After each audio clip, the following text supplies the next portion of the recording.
야, 임금 상승률들 떨어져, 물가도 떨어져, 당연히 고용도 좋아, 소비도 좋아. 골디락스다.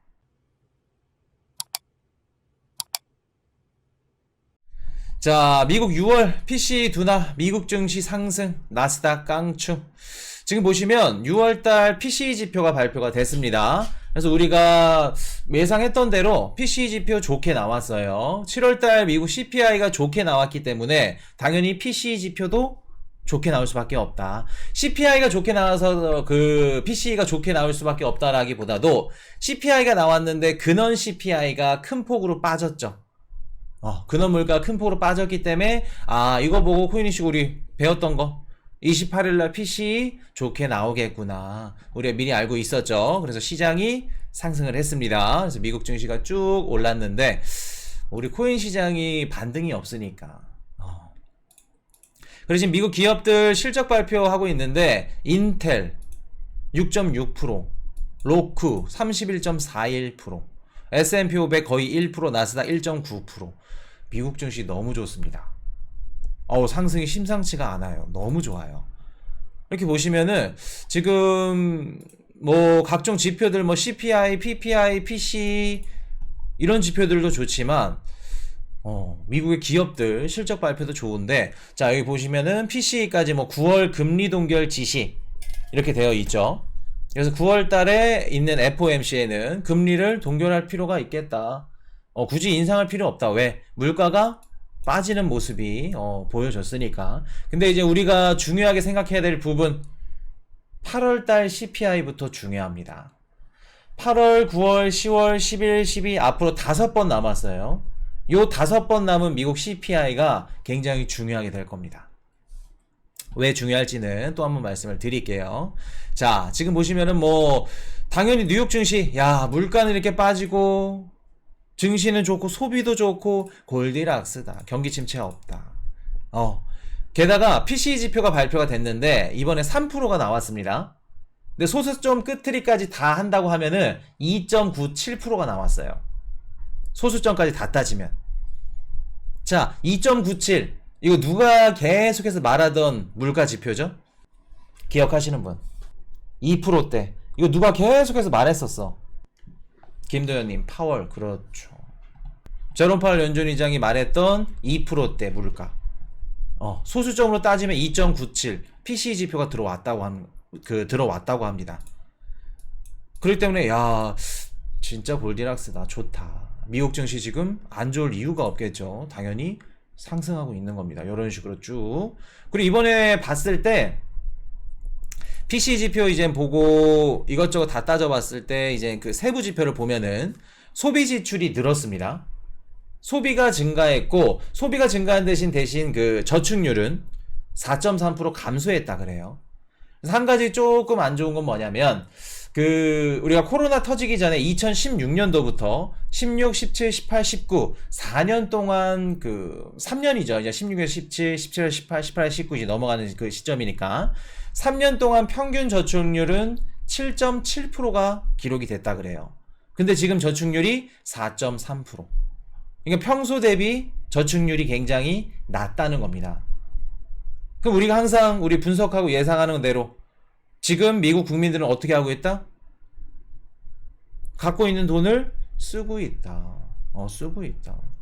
뭐 돈을 열심히 벌어서 소비를 하는 것도 있지만 갖고 있는 돈을 계속해서 쓰고 있다. 저축률이 줄고 있다. 그렇게 보시면 되겠습니다. 자, 너무 좋아. 2분기 고용비용지수 전분기 대비 1.0%. 고용비용지수 요거를 보고 이제 알 수 있는 게 뭐냐면 임금 상승률. 임금 상승률. 임금 상승률 역시 둔화가 했습니다. 둔화되기 시작했어요. 임금 상승률들 떨어져, 물가도 떨어져, 당연히 고용도 좋아, 소비도 좋아. 골디락스다. 좋게 받아들인 겁니다. 요거. 고용 비용이 예상치를 하회했다는 거. 자, 미국 임금, 물가, 압력 모두 낮아져. 뉴욕 증시 급등. 자, 미국 임금과 물가, 압력 모두 낮아졌고 뉴욕 증시 급등. 제롬 파월 연준의장 뚱한 표정이죠. 소비가 늘어나고 뉴욕 증시 주식이 급등하고 있습니다. 주식이 급등한다. 자산 가격이 상승한다. 이거 뭐를 뜻하죠? 자산 가격이 상승한다. 상승하는 만큼 소비가 일어날 수 있겠다. 인플레이션이 우려된다. 그런 부분들. 자, 미국 7월 소비자 신뢰지수 2년 만에 최고치 기록. 자, 110.1에서 뭐 117로 쭉 올라갔고. 그래서 지금 미국인들도 야, 경기 좋다. 소비를 할 수 있는 준비가 되어 있다라고 하는 겁니다. 자, 근데 더 좋은 것도 말씀드려봐야지. 애플, 아마존 실적, 고용지표에 주목. 자, 애플과 아마존 실적이 이번 다음 달 2일, 며칠 뒤죠? 이틀 뒤죠? 8월 2일이니까 수요일날 발표가 됩니다. 발표되기 전에 지금 인텔이 실적을 발표를 했는데 매출은 15%가 감소했어요. 지금 보시면 인텔이 이제 매출을 발표를 했는데 매출이 한 15% 정도 감소했다고 합니다. 감소했지만 흑자로 전환을 했다 그래요. 그래서 인텔이 실적이 괜찮았구나. 매출은 감소했지만 흑자로 전환된 게 괜찮구나. 6.6% 급등을 했다고 합니다. 인텔도 급등했고 우리가 알고 있는 애플, 알파벳, 메타, 아마존, 테슬라 미국의 기술주들이 일제히 상승을 했다고 합니다. 미국 기업 실적 발표까지 좋으면서 미국 증시는 지금 후퇴를 모른다. 상승을 하고 있다. 너무나 좋다. 자, 그럼 이제 우려되는 거 한번 가볼게요. 7월달 국제유가 지난해 1월 이후의 월간 기준 최고 전망. 지금 보시면 국제유가가 이번 연도 올해 최고점을 찍었습니다. 80달러를 돌파했어요. 국제유가가. 지금 원유 가격이 이런 식으로 급등하면은 코인 이슈가 우려했던 게 뭐죠? 8월달 미국 CPI부터는 뭐가 적용이 안 된다? 어떤 부분이? 기저효과가 적용이 안 된다. 계속해서 빠지는 추세였기 때문에 작년에 물가가 조금이라도 올라도, 원유가 조금이라도 올라도 물가가 전월 대비해서 많이 오를 수 있다. 물론 우리가 이제 알고 계셔야 될 게 있어요. 저번 달에 3%가 나왔다 그래서 이번에 3.4%가 나와. 저번 달보다 올랐네. 무조건 시장이 빠지진 않습니다. 우리가 우려되는 건 뭐냐면 월가 예상치가 만약에 3.4%로 잡았어. 그러면 3.4%나 아니면 그 정도 선에서 나온다고 하면 시장에 크게 피해가 없을 수도 있어요. 영향이 적을 수도 있다는 겁니다. 근데 3.4보다 높게 나왔어. 많이. 그렇게 되면 시장에 충분히 영향을 끼칠 수 있다. 그 부분을 생각을 해야 되는데 아마도 저번 달보다는 무조건 높게 나올 겁니다. 이번에 8월 10일 날 발표된 미국 CPI. 그래서 지금까지 코인 이슈가 한 3.4% 정도 예상을 하고 있는데 이게 또 더 높아질 수도 있겠죠. 월가 예상치대로. 예상치보다. 그래서 그런 부분들이 걱정이 되는데 지금 뭐 올해 말까지 배럴당 86달러까지 올라갈 거다. 뭐 이런 얘기들도 있고 80달러를 이미 넘었습니다. 그렇기 때문에 이런 부분들이 좀 걱정되는 부분이지 않을까라는 생각을 합니다. 자, 한미 역대 최대 금리차, 달러 투자 몰래일까? 지금 한미 금리차가 역대 최대차로 벌어졌습니다. 여기서 한국이 수출이라던가 경제 성장률이 좋게 나와야 해외 투자 자금들이 외환 자금들이 이탈하지 않을 건데 요거는 좀 더 지켜보셔야겠죠. 그래서 참 쉽지가 않아요. 금리를 올릴지 그냥 동결할지 어떠한 선택에 따라서. 자, 인플레이션 둔화의 5주 연속 상승 랠리. WTI 0.6% 상승 80달러의 마감. 이렇게 원유 가격 이렇게 상승하는 거 좋지는 않죠. 자, 22 총재 금리 9월 달에 동결해도 추가 인상 또 있을 수 있어. 9월 달에 금리 인상 한 번 더 할 수 있어. 라고 얘기하는 겁니다. 근데 지금 유럽의 전체적인 데이터를 봤을 때는 지금 당장 9월 달에 금리를 인상할 정도 굳이 한 번 더 인상할 필요는 없어 보인다. 그래서 또 뭐 제로파 연준의장 얘기처럼 기대 인플레이션을 좀 낮춰주는 이러한. 왜냐하면 자, 잠시만요. 자, 보시면 지금 유럽에 파업도 파업이고 전체적으로 지금 유럽, 미국 전 세계적으로 지금 유행하고 있는 게 폭염입니다. 폭염. 날씨가 너무나무도 더워요. 그러면서 에너지 수요량이 어떻게 돼요? 최근 들어서 조금씩 꿈틀꿈틀 되고 있죠. 전기도 마찬가지고 천연가스도 수요가 조금씩 올라가고 있습니다. 그러면 22총재는 어떤 얘기를 해야 될까? 우리 금리 9월달에 안 올릴 겁니다. 금리 인상 마지막이에요. 어떻게 될까? 물가? 안 그래도 기대 인플레이션 올라갈 수 있는데 물가 상승할 수 있는데 어떻게 되죠? 상승할 수 있는 거 조금 더 낮춰줘야겠죠. 쭉 눌러줘야겠죠. 쿠슈님 핑클 파마 하셨나? 핑클 파마가 뭐죠? 조금 꼬불랑꼬불랑 되긴 합니다. 땀에 절었어. 너무 더워가지고.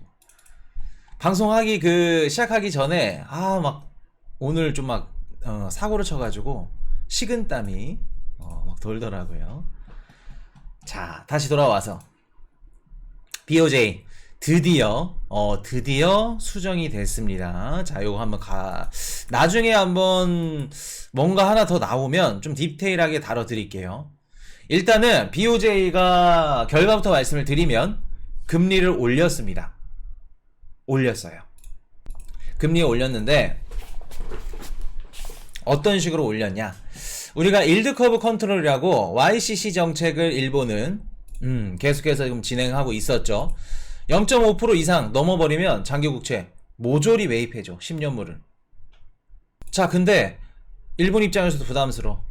금리도 올려야겠어.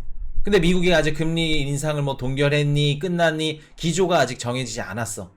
그럼 얘네들도 조금씩 어떤 식으로 얘기를 했냐면 장기금리 이전처럼 상한선을 0.5%로 잡아놓게. 대신 점진적인 변화를 선택하면서 시장 상황에 따라서 일정 수준 초과해도 어느 정도 용인할 수 있게끔 그렇게 할게. 그게 무슨 뜻이냐면 0.5%에서 1%로 금리를 인상했다는 겁니다. 상향 조정했다는 거예요, 금리를. 이해되셨나요? 우리가 기존에 0.5% 넘었으면 다 사줬잖아. 근데 이제는 상향 좀 봐가면서 1%까지는 어느 정도 용인해 줄 거야. 다 사지는 않을 거야. 그 뜻은 금리를 0.5에서 1%로 올렸다. 올렸다. 자, 일본 국채 수익률 9년 만에 최고치 기록에 임시국채를 매입했다. 자, 일본의 입장에서는 금리를 올리고 싶어. 물이 들어왔으니까 노를 젓고 싶어. 근데 미국은 금리를 지금 언제까지 올릴지 몰라. 그리고 아직 미국이 금리를 동결한 이런 얘기를 안 했어. 그리고 최근 들어서 미국 국채 응찰률이 어땠죠? 7년물 물론 인기 없는 상품이긴 했지만 낮았습니다. 반응이 좋지 않았어요. 자, 그게 무슨 뜻이냐? 일본 국채, 미국 국채의 반응이 좋지 않았다. 수요가 줄어들었다. 그러면 일본이 국채를 사주기 위해서는 지금 금리 인상을 할 수 없다는 거죠. 근데 일본 입장에서도 금리를 올려야겠어. 전 세계 해외 자금들 조금 리턴 시켜서 투자를 좀 일으키고 싶어. 그럼 미국 눈치 봐가면서 어떤 식으로 한다? 0.5%였던 거 조금씩 0.6 정도 넘어가는 거 요거 좀 봐주자. 어느 정도 용인해주고 만약에 조금 너무 높다 싶으면 또 사주고 대신 이거 1%까지 상향 조정을 할게. 시장에 충격을 주지 않기 위해서 점진적으로. 일본 입장은 굉장히 보수적으로 선택을 한 겁니다. 요거 딱 나오자마자 엔화는 강세를 갖고 이미 시장에서 알고 있었어. BOJ는 금리 인상 하겠구나. 근데 시장이 예상한 것보다 그래도 점진적으로 조금 얘네들 말을 좀 잘했네. 시장에 안정을 주게끔.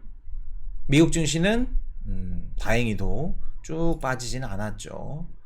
자, 그래서 일본이 드디어 금리 인상 기조를 지금 보이고 있다는 거. 정책을 유연화하겠다. 솔직히 말 갖다 붙인 거지. 금리 올렸다는 거지. 1%까지. 자, 이렇게 말씀을 드리고 자, 7월 31일 유로존 소비자 물가지수 CPI 발표되고 8월 3일 미국 신규 실업상 청구 건수 그리고 비농업 고용지표 발표되고 다음날 그리고 실업률까지 발표가 됩니다. 뭐 3.6, 3.4에서 3.8까지 크게 변동성은 없어 보입니다. 3.8까지는 가기 힘들고 3.4에서 3.6 왔다 갔다 할 거예요. 3.7까지는. 그리고 그 다음날 8월 9일날 중국 PPI 발표되고 10일날 미국 CPI 발표됩니다. 그래서 이제는 이번 달부터는 미국 CPI 요거 좀 중요하게 보셔야 돼. 그래서 코인 이슈 예측치는 3.4 정도. 그 정도 보고 있습니다. 그날 똑같은 날 근원 CPI, 코어 CPI 4.8이었죠. 요것도 아마 살짝 올라가거나 똑같지 않을까. 올라갈 확률이 더 커 보여요. 근원 지표도. 미국 생산자 물가지수 11일날 발표되고 15일날 소매 판매 지표까지 발표되면 8월달은 24일날 잭슨홀 미팅이 있죠. 그거 말고는 이제 중요한 지표는 따로 없다는 거. 지금 미국 트레이더들도 다 놀러 갔어. 휴가철이라. 코인 이슈만 이렇게 방송하는 거야. 다른 사람들 다 쉬고. 나중에 또 좋은 날이 오면은 쉴 수 있는 날이 오겠죠. 사실 코인 이슈가 이렇게 추석이라던가 설날 때는 녹화 방송으로 대체를 하고 시간을 뭐 한 1박 2일이나 2박 3일 해서 좀 뭐랄까 푹 쉬고 올 때도 있는데 공식적으로 이렇게 방송을 쉬거나 이렇게 한 적이 단 한 번도 없었죠, 지금까지. 그런 이유가 뭐냐면은 나중에 진짜 쉴 수밖에 없을 때 뭐 예를 들어서 뭐 가족 문제라던가 아니면 뭐 진짜 중요한 뭐 개인적인 사정 때문에 그럴 때 쓰려고 아껴두고 있는 겁니다. 그렇기 때문에 나중에 만약에 물론 뭐 이젠 연중 무휴면 좋겠지만 몸이 안 좋거나 뭐가 이제 뭐 가족들 일이 있거나 개인적인 뭐 가정사가 있거나 그것 때문에 쉬게 되면은 그때는 또 이제 너그럽게 우리 코인이슈 가족분들이 또 기분 좋게 또 그때는 해주시겠지. 코로나 걸리셨을 때도 하셨음 목소리가 안 나와가지고 또 어떤 분들은 또 감미롭다고 하도 이렇게 승질내고 막 잔소리하고 목 쉬어가면서 얘기하는 것보다 낫다고 하시는 분들 계시고. 맞아, 추석 특방처럼 추석이나 뭐 설 연휴나 이럴 때 지금 미국 PCE 지수가 3%가 발표가 됐고 소수점으로 따지면 2.97. 이 지표는 연준 의장이 얘기했던 물가 도달한 지표들 요거 굉장히 시장이 좋게 받아들였다는 거. 그리고 소비가 늘어났음에도 불구하고 물가 하락세는 둔화되지 않았다. 하락세는 둔화되지 않았다. 계속해서 빠지고 있다. 그렇게 해서 지금 시장이 좋게 받아들이고 있는 거고, 대신 한 가지 좀 우려되는 건 저축률이 낮았다. 그리고 미시간대 소비자 심리지수 역시 좋게 발표가 됐고 인텔 실적 발표 끝장났죠. 좋았습니다. 그러면서 나머지 기술주들 일제히 상승을 했다. 근데 한 가지 또 우려되는 거, 국제 유가가 지금 연일 상승세죠. 최고 가격인 $80를 돌파했습니다. $80 돌파했고, 지금 BOJ에서도 통화정책 회의를 통해서 이렇게 일본의 금리 인상을 한 건데 0.5에서 1% 정도, 0.5 조금 넘는 거 0.67은 초과 용인해줄게. 용인하고 1%만 넘으면 무조건 살 거야. 그래서 YCC 그 밴드를 0.5에서 1%로 상향시켰다. 그렇게 점진적인 변화를 선택했다. 시장에 영향을 최대한 안 주게끔 그렇게 보시면 되겠습니다. 그래서 이번 주 중요한 지표들을 말씀을 드리면, 오늘 나오죠. 오늘 미국 시간으로 오늘 기준 연준에서 상업은행들한테 이렇게 대상으로 대출 담당자들한테 설문조사를 돌립니다. 설문조사를 이렇게 돌리는데 그 설문조사의 이제 답변들이 나오겠죠. 너네 대출 얼마나 재고 있어? 대출 얼마나 해줬고, 얼마나 괜찮고, 돈은 얼마나 돌고 있고, 잔고는 얼마나 있고, 은행들의 지금 재무제표 상태가 설문조사가 발표가 됩니다. 그래서 만약에 여기서 지역은행들이 뭐 조금 안 좋다, 그렇게 되면은 좀 시장에 또 영향을 줄 수 있겠죠. 그리고 2일날 애플, 아마존 실적 발표까지. 그래서 이번 주는 뭐 기업들 실적 발표랑 은행들 대출 요 지표들 그래서 이번 주 중요한 지표들 말씀을 드렸고 애플 아마존 2일 실적 발표까지 있습니다. Hey, I got a confession. Been losing all momentum. Just because it's easy, well, that don't make it better.